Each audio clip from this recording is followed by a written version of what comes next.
தரங்கம்பாடி மற்றும் சுற்றுவட்டார பகுதிகளில் 1 மணி நேரத்திற்கு மேலாக கொட்டி தீர்த்த கனமழையால் பல்வேறு பகுதிகளில் மின்சாரம் துண்டிக்கப்பட்டதால் பொதுமக்கள் அவதியடைந்துள்ளனர்.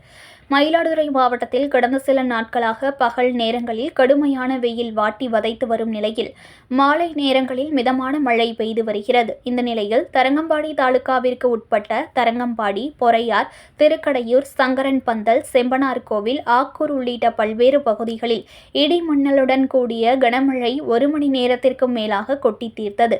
மாலை நேரம் பெய்த மழையின் காரணமாக பள்ளி, கல்லூரிகள் மற்றும் பணிகளை முடித்துவிட்டு வீடு திரும்பும் பொதுமக்கள் கடும் சிரமப்பட்டனர். மேலும் மழையின் காரணமாக பல்வேறு பகுதிகளில் மின்சாரம் துண்டிக்கப்பட்டதால் பொதுமக்கள் அவதியுற்றனர். இந்த மழை சம்பா சாகுபடி செய்துள்ள விவசாயிகளுக்கு ஏற்றதாகவும் இருக்கும் என்பதால் விவசாயிகள் மகிழ்ச்சி அடைந்துள்ளனர்.